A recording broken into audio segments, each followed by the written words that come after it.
Yo, what's going on everyone? How you guys doing today? Welcome back to the Steam 2 video. In today's video, we're going to be taking a look at another weapon that has returned this season, and it's the one and only, the Anonymous Autumn. I know some people really love this weapon for Crucible specifically, but with some of the new perks that it's got, I think that's going to find a home in both Crucible and also PVE as well. So today we're going to be taking a look at what makes this weapon special, what makes it unique, what are some of the perks this weapon can roll with, and also what are the perks that you should be looking for if you're looking for a god roll in this weapon. And at the end we'll have a mini review where I tell you the things that I like or dislike about the weapon. So let's not waste any more time, let's get into it. But first we gotta talk about how to actually get this weapon. Now getting this weapon is pretty simple. All you gotta do is go play some Crucible, get some engrams, and then focus it at Shax. It only costs 1 engram to focus the Anonymous Autumn, so it actually doesn't take that many.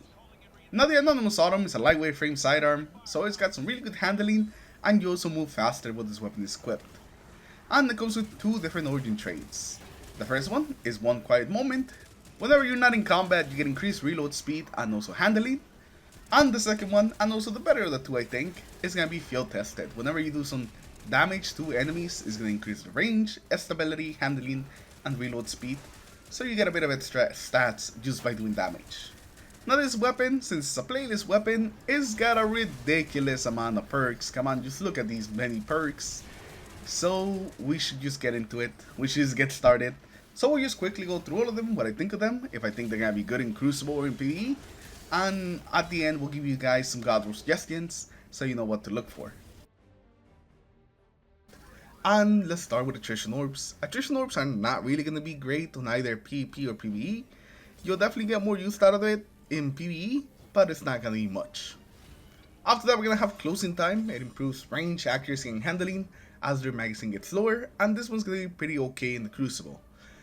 Unfortunately, it doesn't look like this one can pair up with like Under Pressure like it could on some of the other weapons, so that will definitely take a bit of synergy away from it, but it's still a pretty decent perk. After that, we're going to have Demolitionist. Whenever you get a kill with the weapon, you get grenade energy, and whenever you use your grenade, it reloads the weapon. This is going to be really good for PvE.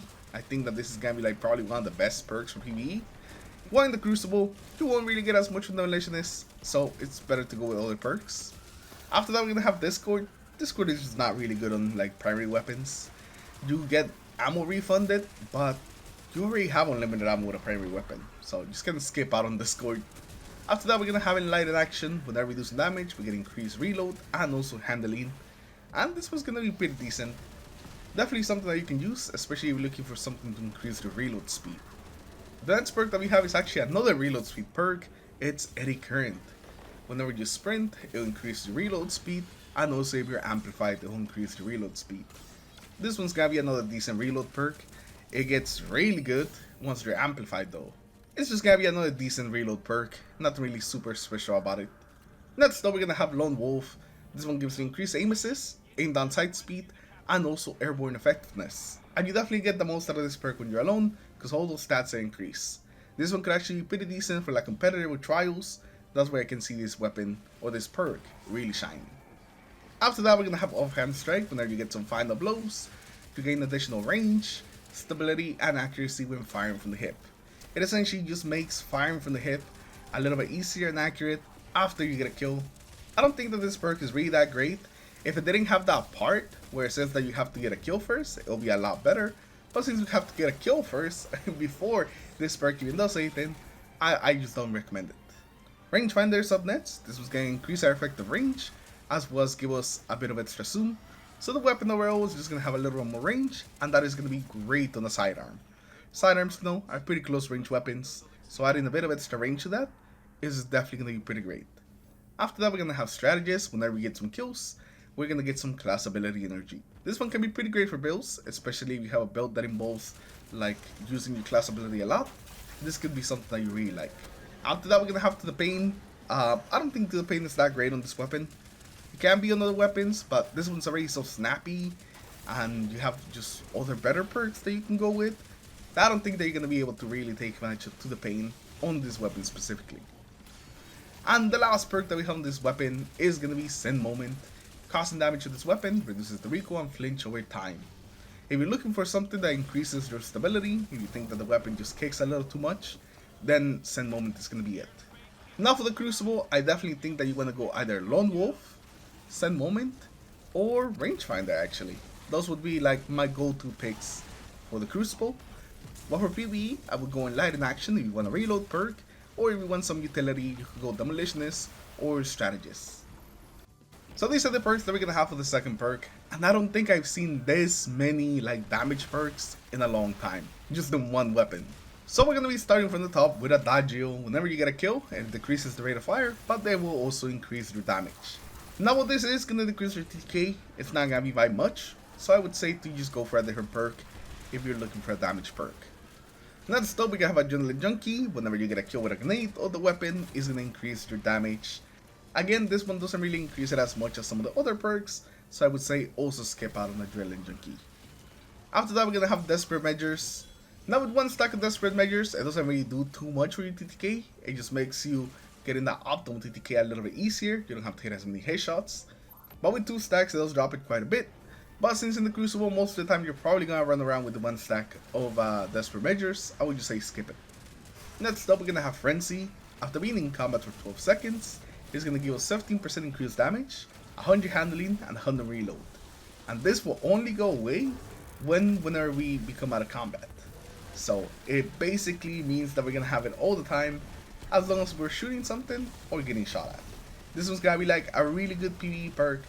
It is very hard to proc it in Crucible, so it's definitely more of a PvE focused perk. Next up, we're gonna have Harmony, which is gonna give you a 20% buff after you get a kill with your other weapon. Now this one has some pretty good potential, especially with the specials, just being able to get kills very easily. If you pair this up with a good special, you can definitely make it work. And a 20% damage buff actually brings down your TTK quite a bit, but you only need 4 headshots to actually kill somebody. It's like a 0.5 TTK, so it's going to be very fast. Next we have Boltshot, and you already know Boltshot is amazing in PvE, so it's going to be amazing on this weapon as well. After that, we're going to have both kill clips, and I'm just kind of pairing both kill clips together. Regular kill clip, a multi-kill kill clip, because they are both essentially kind of the same thing.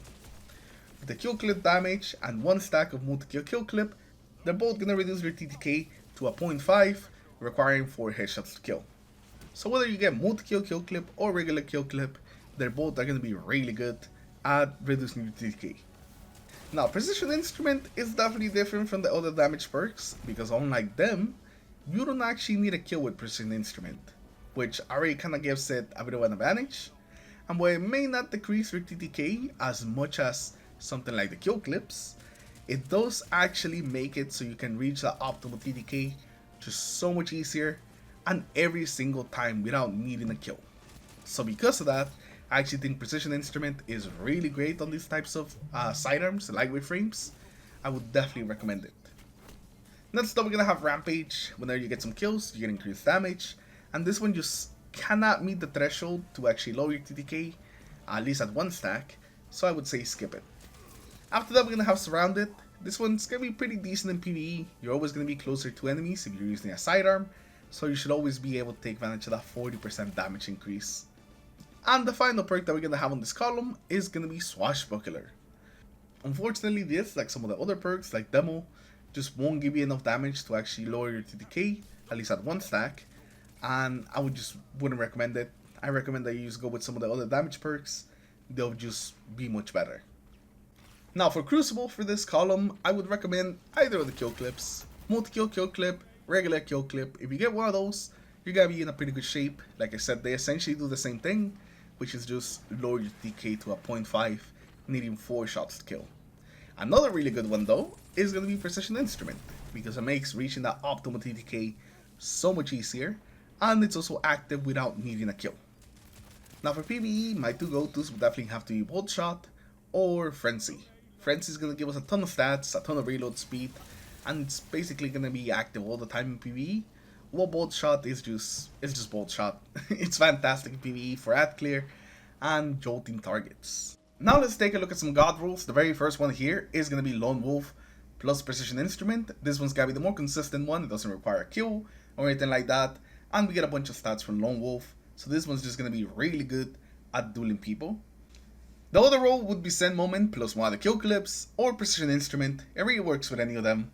Send Moment can just be pretty good with any of the perks that you go in the second column. Now for PvE, I would say Demolitionist or Strategist, both pair up well with Frenzy. And for Boltshot, I would say to go with Eddy Current or Enlighten Action. Both of those are going to be pretty good, and they give you what you want, which is reload speed, so you can keep rocking that Boltshot. But anyways, those are going to be the roles that I recommend that you guys go for. If you guys have any role suggestions, make sure to leave them in the comments below. Now I'm going to keep what I say about this weapon pretty short, but overall, I really like it. I really like the amount of perks that they gave this weapon.